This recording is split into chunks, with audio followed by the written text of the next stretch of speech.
What's going on, everybody? It's your girl TammyTalks. For those of you that don't know who I am, I do have an entertainment news website called TammyTalks.com. So after you get done watching the video, head on over there. Be sure to check that out. I said I wanted to start doing some video blogs, more vlog. I'm sorry, I'm looking at Twitter. More vlogs to kind of coincide with my website. I don't always go in depth on every topic that's in mainstream media over on TammyTalks.com. So I thought that doing the Tammy Talks TV, I'm going to call the series Let's Talk. I thought that doing that would be kind of a dope addition to the website. So you can subscribe to the channel on YouTube, thumbs up the video, woo woo woo, spread the word, let everyone know. Come check it out here. I did write down some topics that are just kind of like bigger topics that kind of happened the past week. Let's start with Alicia Keys singing the national anthem for the Super Bowl. AP announced it Friday afternoon and said that it wasn't official as of yet, and then I did see the tweet from the NFL's official Twitter account. Now, I am a huge Alicia Keys fan. If you know me personally, you know that. I'm not a stan for anybody, but I am a huge Alicia Keys fan. I've loved her since Fallen, then her album The Diary of Alicia Keys. Her Unplugged is just phenomenal. The element of freedom, which I think was super underrated. Her last album, Girl on Fire, absolutely love that one too. But Alicia Keys is not a national anthem artist. She's not. When you think of the national anthem, you think of Marvin Gaye, Whitney Houston. Let's bow down for that. Mariah Carey. You think of singers on that level. And Alicia Keys she's not that good of a singer, I don't think, for her to sing the national anthem. Singing that, and especially at something like the Super Bowl, it's just something that you need an artist of a certain caliber to do that. And I mean, vocally, if we're focusing just on vocals, I don't think Alicia's there. I mean, it sounds bad, but that's just me being completely honest. Alicia's not there. It's definitely going to be interesting. I don't like the fact that it's the same time that Beyonce's doing the halftime performance, because I feel like it's gonna always be a comparison between the two now, and it's like it just kind of overshadows it. I don't know. I don't like the two of them doing it together. I mean, I love that it's all black, that it's, black singer, black Super Bowl performance, but I aside from that, I don't see it for Alicia.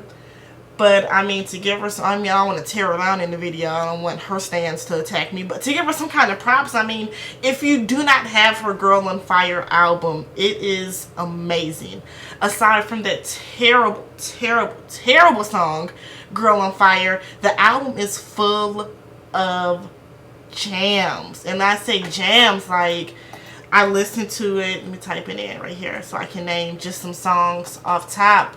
I can tell you now, my absolute favorite song on the album is That's When I Knew. That is like the ultimate love song to me. It's sweet. It has like a sexy undertone to it. Like, that is just, wow. That is just, I love it. She has a duet with Maxwell called Fire We Make, which I really hope she turns into a single. I really do. That'd be really dope. Listen to Your Heart is a jam. Brand New Me is awesome. Tears Always Win. Like, the album definitely has some hits, but I do think the Girl on Fire and the like 6 versions that she had of it that were constantly weighing down on the radio, I think that kind of messed it up for her. Kind of turned a lot of people off about it. But if you haven't picked up that album, go get that, download it off of iTunes. If you want to hear it first, stream it on Spotify. She did a free listening session for like fans and stuff via YouTube before the album actually came out. So I believe it's still on her YouTube channel. So if you go to that, you can pull that up and listen to that, and it's a great album. Keeping on the trend of music, Tamar Braxton put out the visuals for her first single, for Love and War. She debuted it on 106 & Park. There are a lot of mixed signals about the video. Aside from, I mean, Tamar did use the idea that I tweeted her. But no, I did tweet Tamar and said that she should do a black and white video and make the only color red. And if I'm not mistaken, the only color that was in the video was red when she threw the glass of wine. I'm not saying I want to check or anything, but I mean, you know, I know in my heart that I kind of gave her the idea, so that works out for me. But I like the video. It's simple. It focuses on Tamar, and I mean, initially my first reaction was, you know, I didn't really care for this reason, for that reason. But after watching it again, I like the simplicity of the video. I really, at first, I didn't like the mysteriousness of the man. Like, you can't see his face, but you kind of see his face. The only criticism that I kind of have of the video is I kind of wished it would have been like a storyline to it. You know what I'm saying? Like, maybe actually see them on a date or something, and then they argue, and then they come make it. You know what I'm saying? Like, tell an actual story. Videos nowadays really don't tell stories. Like, Keisha Cole, Trust and Believe, she tells a story behind the video. And while I'm not a big fan of the song itself, the video makes me love it. And so I think, I hope Marquette wins. So I think that with that, I do like the video. I think it's a good look for her because it doesn't show her being extra, and the .coms and the she, me, her, and all that extra stuff that kind of takes away from Tamar Braxton, the singer. So I did absolutely love it. Kind of anxious to see what her next single is going to be. I don't know if it's going to be The One. I don't know if it's going to be Hot Sugar. But, you know, we saw the showcase on YouTube. And I think that she sounds like she has a hit album on the way. I will give her that. She, from what I've been seeing, like the reviews, the outcome that she's been getting from people, from just people all over, not just her Tamartian fans, the response to her album has been dope so far. To her single, I should say, has been good. So I'm looking forward to that.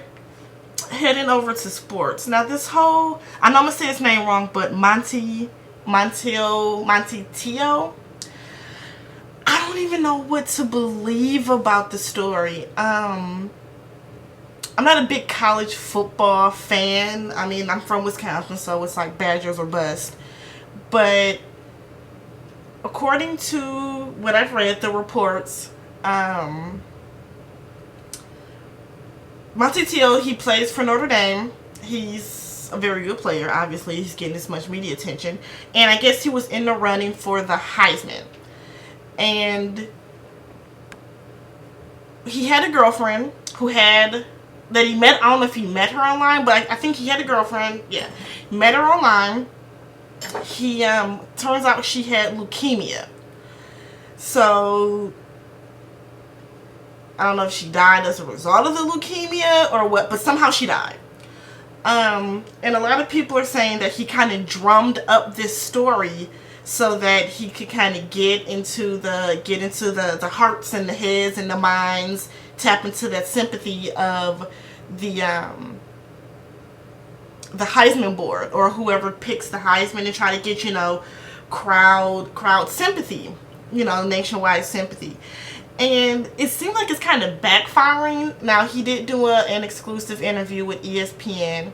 He did say that he is really hurt. He did say that he had no connection to, he had nothing to do with the whole thing. But it keeps saying he got catfish.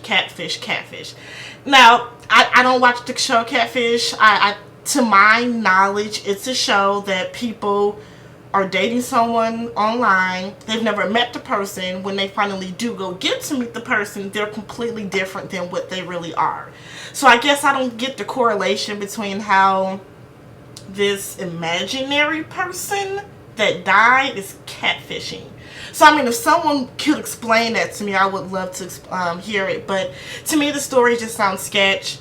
I didn't watch his interview, but I mean, based on the facts, you don't know if he's doing it or was he set up, or it's weird. But I just think it's getting way too much media attention. It happened. I don't even know how it got out. Did he leak it out or what happened with that? But I think that it's getting way too much media attention, and it's a little annoying, to be honest. So once that whole situation dies down, I will be more than happy. Lance Armstrong. Lance Armstrong agreed to sit down with Oprah, of course, the queen of TV, and finally admit that he was using performance enhancement drugs when he won his 7 tours. I don't get the purpose of him coming out. Now, we know that he, I guess a former, I don't know if it was a teammate or a competitor of his, saw him using a banned substance, reported him. That's how he got caught. What I found the most interesting about the interview, which is on TammyTalks.com, if you guys, if you have not seen it, if you go to my website, it is there. I'll probably put a link down below so you can go straight there. But he would say how he would get, when he knew he was going to be tested, he would get blood transfusions and, you know, they kind of clear everything out, which is like, you're going through that much effort to lie. Wow. I don't know if there's some type of pressure coming from something or what the incentive is for him admitting it, because he's adamantly denied using drugs. So for him to just randomly all of a sudden want to do it is crazy. What I find most interesting is the backlash. The Livestrong, I usually have mine on, the Livestrong bracelets, the yellow rubber bands that everybody kind of got into the hype of during his whole coming out saying he had cancer. People are actually blackening out lies into it and posted it, and I'm like, y'all are really pissed at him.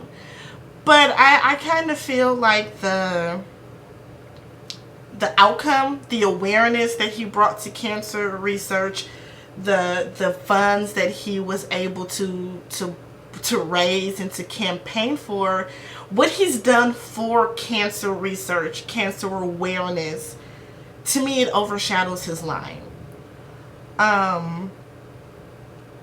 As a society, we focus so much on negative. And I mean, yeah, he lied. We get it. We know this. He used it. But I mean, we took away, his championships got taken away. He's banned from cycling for life. So I just don't kind of get, like, what more can you do to beat down this man? So now you're going to deface cancer bracelets? Like, what good is that really doing? I guess is my point. The stuff that he's done for cancer, it just kind of far outweighs what he's going through, what he's done now. Now, I'm not saying I feel sorry for him because he shouldn't have lied, but I just think that the lengths people are going to try to tear him down right now are just kind of a little bit over the top. He came out, he admitted it to the world, to Oprah. Let it go. Just be done with it altogether.